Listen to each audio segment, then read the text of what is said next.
trong Phật giáo này cái người con nữ mà thứ nhì, người nữ thứ nhì trong Phật giáo này mọi người có biết là ai không? Người nữ thứ nhì trong Phật giáo, người nữ thứ nhất là ai? Nếu phải ai ta làm mà nếu tụi mình này bắt đầu nằm bắt được cái khế mà nằm bắt được cái Opala. Dạ. Liên hoa sắc á. Dạ, liên dạ. Mọi người có biết cái bà lấy có tỳ khưu ni Uppalawanna ở bên nhà đó. Cái miêu tả về giờ đó, hiện đại bảo địa ở bên nhà chỉ rồi, xem máu cái là được gì rồi. Bên Nam thì ngài Sariputta và ngài Moggallana giáo cha là tí vào nếu tâm bị bệnh thì nên. Đó cũng do mà nằm bắt được nếu tụi mình về mà nằm bắt được xem như là bộ trong đi vô à mẹ. Bây giờ là ngài nói đến cái cô thứ nhì trong Uppala là hoa sen, Wanna sen, Wanna là sắc. Tôi về bảo đồ làm nhà cả, ta này mà bà rồi mình phía đây cả mà, gia ban này lưu ra làm nhà cái, gia ban này ở yên đi cái làm nhà cái rồi đấy. Trong sinh tử luân hồi đối với cái cô này là hay cúng dường hoa sen, liên quan đến hoa sen, cho nên là chắc lấy cái tên đó đặt. Ấy bảo làm nhà gì đấy mà bảo được khu trong đi, đồ chụp vô à mẹ, bảo làm nhà gì đấy bảo được khu. Trong tất cả các cái kiếp sống mà hay cúng hoa sen đó, để bây giờ lấy một cái kiếp sống ra rồi nói, ngài sẽ nói tóm tắt thôi, ngắn gọn thôi. Ấy bảo được khu mà tôi phải đi lấy tờ mà bộ, lấy tờ mà tôi phải nên lại bị đó đi lấy cái gì này mà tôi ăn đi đấy bộ. Một kiếp á, thì bà là cha của bố của bà đó, cha của bà là làm nông dân, nên bà cũng hay ra làm ruộng. Thì đó sau đó xe hô lại bà vì mà đây rồi trên lúc ấy đó thì lấy cái gì mà phê giờ rồi thì lưu lấy đi thuần đấy, đã hôm nào lưu sai đấy, tầm ý là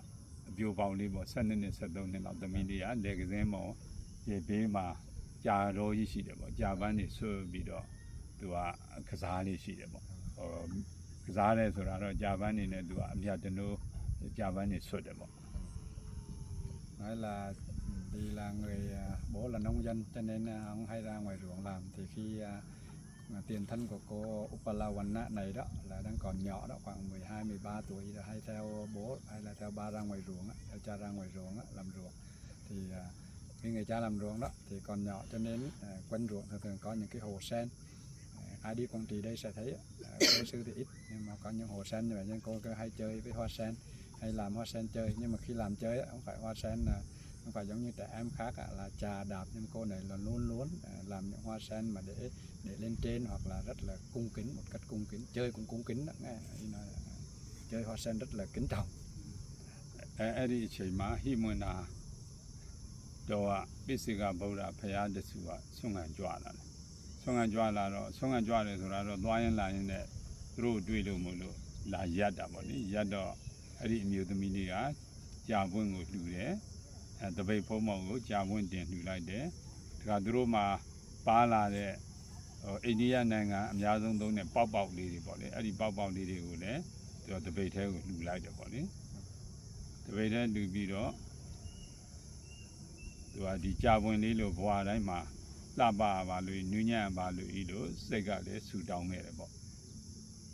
Thì một hôm đó, khi mà đang ra ruộng cùng với ba bố như vậy đó, thì đang chơi cùng hoa sen như vậy đó, đang hái hoa sen chơi như vậy đó, thì có một vị Phật độc giác từ tên Himawanta, ngọn núi Himalaya đó. Thường các vị độc giác hay đi bằng Abhinya, hay bay trên trời. Thì thấy hai bố con này làm ruộng như vậy đó, cho nên mới xuống đi khất thực đó, đứng trước mặt vậy đó. Thì cô này phải mà sợ bỏ chạy đâu, nghe ban ngày mà thấy tự nhiên đùng cái đứng rồi chắc bỏ chạy đâu, không sợ đâu. Cho nên mới dân cũng hoa sen mình chơi đó, nó nói rồi hồi nãy làm rất là đẹp, nghe chơi rất là đẹp, cho nên mới đặt lên trên bình bát của vị đó. Và bên Ấn Độ thường hay khi ra ruộng hay đem theo những cái cốm, rang cốm đem theo đó, nghe, để ăn với sữa với đồ vậy. Thì cô kia là cũng bỏ cốm vào trong do trong bát dâng lên ngài, còn trên nắp bát thì đặt những cái hoa sen, những cái đóa sen mà làm cho đẹp rồi mình chơi đó. ဒီသူကပေါက်ပေါက်တွေကိုလည်းဒီပေါက်ပေါက်တွေလောက်နောင်ဘဝတွေမှာသားတွေမွေးနိုင်ရပါလို့အဲ့လိုလဲဆူတောင်းခဲ့တယ်အဲ့လိုသူဆူတောင်းတဲ့အချိန်မှာသူလမ်းဘေးမှာမုတ်ဆိုးတွေကသူတို့ကလည်းငါးတွေဖန်သားကောင်တွေပြင်းနေမုတ်ဆိုးတွေဖြတ်သွားကြတယ်ဖြတ်သွားတော့အဲ့ဒီမုတ်ဆိုးခေါင်းဆောင်ကြီးကမုတ်ဆိုးတွေကအဲ့ဒီအတန်ကိုကြားပြီးတော့သားတွေရပါလို့ဆူတောင်းတော့မုတ်ဆိုးတွေကလည်းကြားတော့အဲ့ဒီမြို့သမီးရဲ့သားတွေဖြစ်ရပါလို့သူတို့ကလည်းဆူတောင်းပြီးတော့ရှောက်သွားကြတယ် Thì khi mà bà cúng dường như phát nguyện là kiếp nào cũng sinh ra làm sao được sạch sẽ đẹp đẽ như hoa sen, và thứ hai nữa đó là cúng dường những cái hạt nộ đó thì cũng mong rằng là sau này mình có con được nhiều giống như hạt nộ. Nhiều như hạt nộ thì phát nguyện như vậy đó. Trong trà Tạ Cả đọc nhiều cái phát nguyện vui lắm. Ra trong tâm mình có, mọi người quên phát nguyện, trong tâm mình đôi lúc nó phát sinh lên những cái vui lắm, những cái mong muốn vui lắm. Mà ghi lại thế ngay ghi lại, nhưng trà Tạ Cả ghi rất là nhiều những cái mong muốn vui lắm. Người nữ mà thì muốn có nhiều con, trẻ em chơi nó nói sao đúng không? Ví dụ như vậy đó, trẻ em thì đó. Thì sau đó đó thì khi mà cô đang phát nguyện như vậy đó thì có một cái nhóm mà thợ săn, săn thì săn chim, bắt chim rồi bắt cá, đánh cá rồi đó, thì khi ngang qua thì cái người mà trưởng nhóm này nghe cô này vậy đó thì tự nhiên phát nguyện là sau này trở thành con của những người con của cô đó. ဒီအမျိုးသမီးလေးကကလေးဆိုတော့သူ့စိတ်ထဲမှာဒီဖျားကဒီပန်းတွေဟာသူအသုံးတဲ့မှာမဟုတ်ဘူးဆိုပြီးတော့သူကလိုက်ပြေးပြီးတော့ပြန်ယူလိုက်တယ်ဒါယူပြီးတော့တခါဟောဒီပန်းတွေဟာဒီကတော်ကြီးလူသည်ဖြစ်စေမလူသည်ဖြစ်စေပြန်လှူလိုက်အောင်မယ်ဆိုပြန်လှူလိုက်တယ်အဲ့ဒီစေတနာလေးကသူ့မှာပြက်ကွက်သွားတဲ့စေတနာလေးချွတ်ယွန်းမှုလေးတစ်ခုတော့ဖြစ်သွားတယ်လို့ Sau khi cúng dường hoa sen rồi đó thì cái con bé này mình nghĩ mấy ông sư này không biết hoa xài hoa làm cái gì, mình nghĩ như vậy xong rồi chạy tới lấy lại không biết làm gì, nhưng sau khi nói ô thôi ông có dùng mình cúng rồi thôi, vậy là cúng lại thêm lần nữa. Như vậy là ở đây nói cái Chetana là cái tác ý thiện tâm của cô đó bị đứt đoạn, bị đứt đi một đoạn. Mình đứt bao nhiêu đoạn rồi, mấy người này đứt bao nhiêu đoạn rồi, họ lại mình đừng có cười cô đó. Đấy mấy đứt đoạn nó có đứt đoạn nó đưa đến cái kết quả gì. သူကနောက်ဘဝကြတော့သူကတော့သူ့ဇာလန်းတော့အရှိကြီးပေါ့လူရင်းကိုပြောရရင်နောက်ဘဝကြတော့သူကဘယင်းမိဖုရားကြီးဖြစ်သွားတယ်ကြားတဲ့ဟာတွေတော့မြုပ်လိုက်နော်ဘယင်းမိဖုရားဖြစ်သွားတယ်ဘယင်းမိဖုရားဖြစ်ပြီးတော့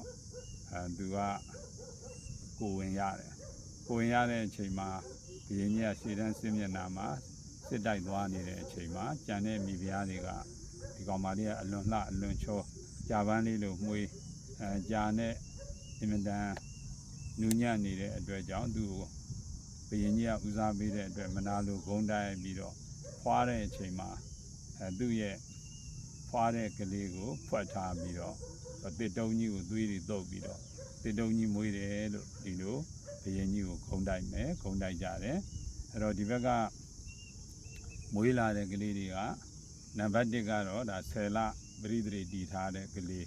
အဲ့တော့နောက်499ယောက်ကတော့သွေးဆက်ကလေးတွေက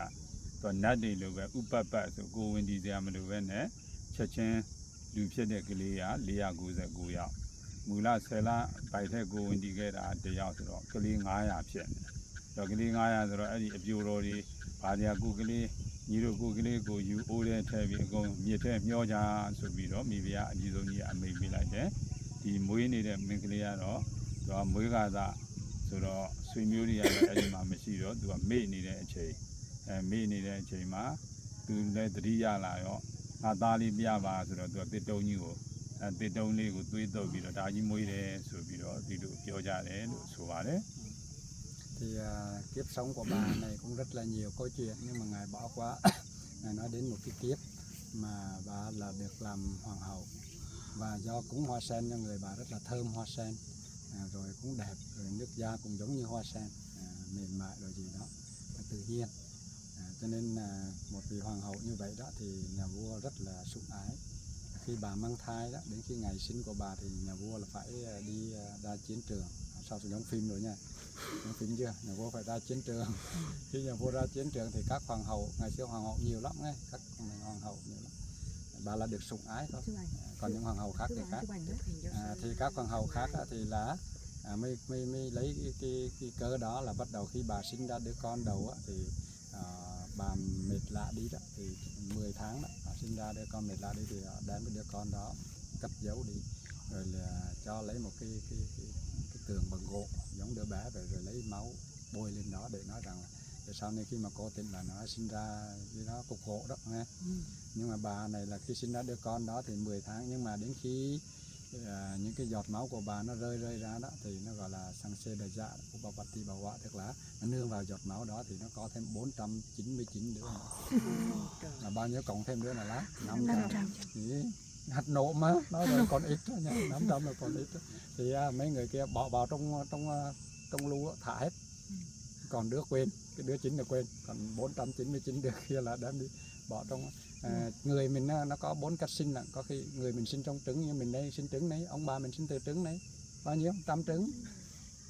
không phải không có đâu đúng không, 50 mình đây 50 thôi thì đó, thì người mình là đủ cách sinh luôn á. Thì ở đây là một người sinh thật, còn 499 người là từ máu, nương vào máu mà nó Upapati Bảo Họa, tức là phát sinh cái đùng ra cái ra đầy đủ tay chân mặt mũi luôn.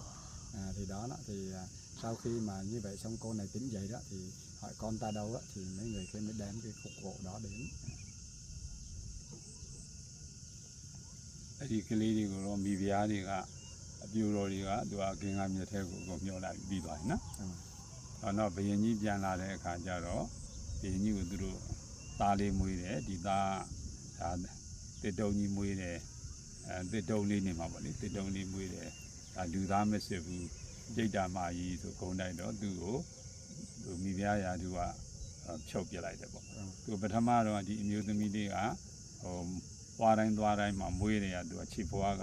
ကြာပွင့်ခံတယ်သူဟိုဘဝကြာပွင့်ပိစကဗုဒ္ဓလူခဲ့တဲ့အတွက်ကြာပွင့်ကအမြဲတမ်းခံတယ်ဒီဖဏဆောင်စီစရာမလိုပြီးတော့အဲ့ဒီကြာပွင့်ကြီးကလည်းသူပျောက်သွားပြီးတော့သူရက်ွက်ထဲကိုဝင်သွားတယ်အဖိုးအဖွားကြီးကနေသူမွေထားလိုက်တယ်ဒါဟိုဘဝတုန်းကသူကြာပွင့်ကြီးခံတယ်မိဖုရားဖြစ်တယ်ဆိုတာကကြာပုဗ္ဗစေတနာနဲ့ပြည့်စုံမုံစားစေတနာလူကထမ်းခဲ့လို့နောက်ကြာပွင့်ကြီးပြန်ယူခဲ့တဲ့စေတနာကြောင့်သူမှာမိဖုရားရာသူကအဖြုတ်ခံရတယ်ကြာပွင့်ကြီးလေးပျောက်သွားတယ် Thì sau đó đó thì khi nhà vua về thì mọi người biết rồi, các hoàng hậu kia nói là sinh nở là cuối cùng sinh ra khúc gỗ, cho nên đây là gọi là mình ở Việt Nam mình gọi là yêu quái rồi đúng không? Tại bên Tàu là yêu quái đó, còn mình gọi là đây là ngạ quỷ đó, Pali gọi là ngạ quỷ Peta. Cho nên là nhà vua nghe theo rồi cho chứ nó gọi là cho gọi là gì ạ? Phế truất rồi cho đày đi. Thì cô này là ngày trước là khi mà còn mùi thơm của hoa sen và cô không cần mang dép, đi đâu là có hoa sen đỡ, giống Phật chưa, không thua gì Phật đó, hoa sen đỡ. Nhưng khi mà bị phế truất cái là hoa sen nó không có luôn, mất hết. Thì ở đây nói cái gì? Thì cô vào trong khu, trong làng, trong xóm thì được một vợ chồng già nuôi nấng, người cô cũng không còn giống như xưa nữa đó. Thì ở đây nói gì? Tức là trước đây cô bố thí hoa sen đó, rồi cô có cái Chetana trước và Chetana đang khi bố thí trong sạch cho nên nó cho quả, nhưng mà sau đó lấy lại đó cái đó cho nên cô là bị phế truất và bị gọi là cũng mất cái năng lực mà hoa sen nâng đỡ trên bàn chân đó, bị đày vào trong một cái thôn xóm nào đó. Thì như là từ xưa cả là đại là lúc khi là ban đấy bị bia là mình ăn chết để bị bia của thâu lại để rồi xây mà con nó tụi miệt thế xem bị kinh nghiệm miệt thế mà dễ chối đấy bộ dễ chối đấy tụi ba là dem miên đi xin đi rồi đấy tụi dễ chối bị tàn niệm đi vào đi đá đi dễ chối ấy đi chơi mà ô ngã ya của cha mẹ anh đi bị đó đi ô đi ha đi bây giờ ní ba nó đi bây giờ ní nè bây giờ bữa mà vừa đi đó hoa thà để tám chết để số ô đai mà xa ye bây giờ bây giờ ní chốt để bé cô loa ông đó lại này cũng bốc bây giờ bây giờ đi ô đi cô xe đấy xe nó bây giờ ní xe lại để ô cả ta chỉ dùng mà ta chỉ dùng ô phía loa đấy nào cho nên lấy ra cô là mà chỉ là ô đi xe ra nó phun gì lại đó ta lấy đểတွေ့ရတယ်ဒီသားတွေကဘယင်းနဲ့မိဖုရားဘဒုမဒေဝီတို့မတ်ကြာပေါ့လေဘဒုမဒေဝီ မတ်ကြာတို့ရဲ့ဖွာထားတဲ့သားဆိုတော့သူသား900ကိုတီးပြီးတော့ဘိညာနန်းတော်ပြန်ဒီမိဖုရားကိုတွေ့တဲ့သူပြောပါသတင်းပို့နိုင်တဲ့လူသက်စားလို့ရအောင်ဆုချမယ်လို့ကြေညာလိုက်တော့အဖိုးအဖွားကြီးအိမ်မှာဖြစ်သွားတယ်အဖိုးအဖွားကြီးဆုတွေရတယ်မိဖုရားပြန်ခေါ်တဲ့အခါခြေဖွားကြာဘုံကြီးတွေပြန်ပေါ်တယ်မိဖုရားကြီးဖြစ်တယ်ဒါကတော့အပရစေတနာပြန်ကောင်းသွားတဲ့အတွက်ဒီကျိုးတွေရတယ်လို့အဘိဓမ္မာအရသိရပါတယ် Thì ngài nói là không phải hồi này 49 mà cả 500 người bị thả xuống, bỏ bom lu thả xuống luôn. Thì khi thả như vậy đó thì vị vua đó sau khi về đi đánh về đã mệt rồi nghe tin rồi mệt nó rồi hoàng hậu yêu quý nhất cũng bị trục xuất nữa, buồn quá thôi nhảy xuống sông tắm. Đi tắm xuống sông Hằng tắm cho gột rửa bớt đi, nghe nước mát nó không mát nó tắm là nó tỉnh này. Nghĩ vậy đó thì đem voi ngựa đồ đi theo tắm hết. Thì khi tắm như vậy đó thì vua trời Sakka đã 500 người này đó bị oan bị đời gì đó cho nên ông mới ông mới gọi là ông mới dùng cái oai lực của mình giấu đi. Nhưng khi mà vua đi tắm rồi thì dùng sóng gió đánh đẩy 500 cái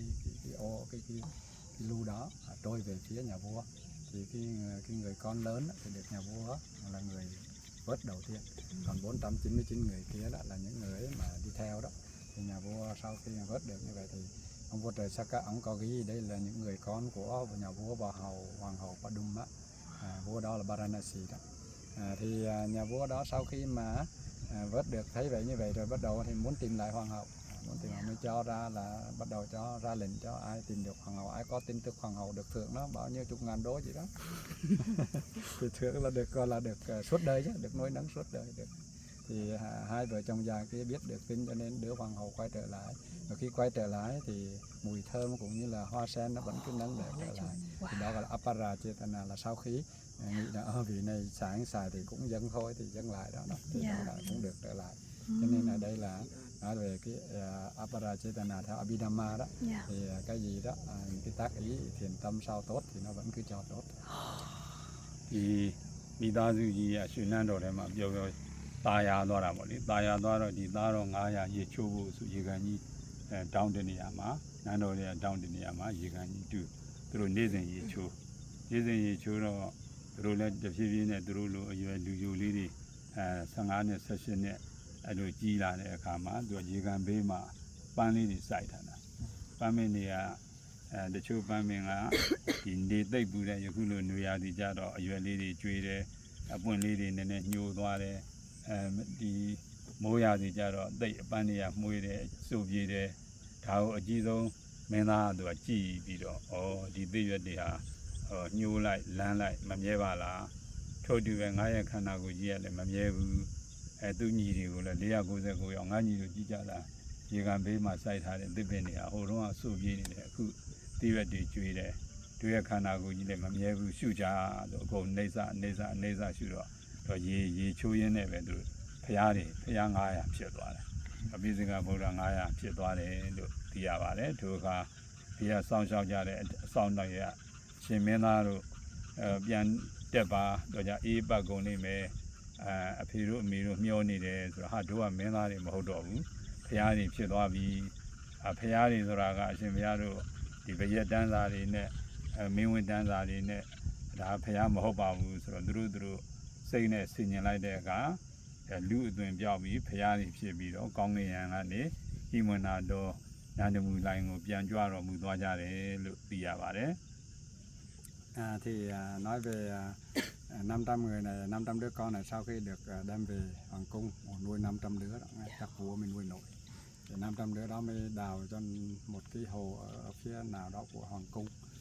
để cho những đứa này nó tắm, làm hồ bể bơi mà xung quanh bể bơi đương nhiên là bể bơi không phải bể bơi không, bể bơi của thái tử hoàng tử mà. 500 hoàng tử chắc bể bơi lớn lắm. Rồi trồng cây, trồng cối, hoa đầy đủ. Thì trong 500 hàng tắm ngày như vậy đến lớn lên 50 mấy tuổi tắm rồi bắt đầu có tí tuổi rồi, cho nên người lớn hoàng tử lớn nhất, thái tử lớn nhất thì nhìn thấy rằng là những cái hoa trồng quanh hồ này đó, mùa đông khác mùa hè khác.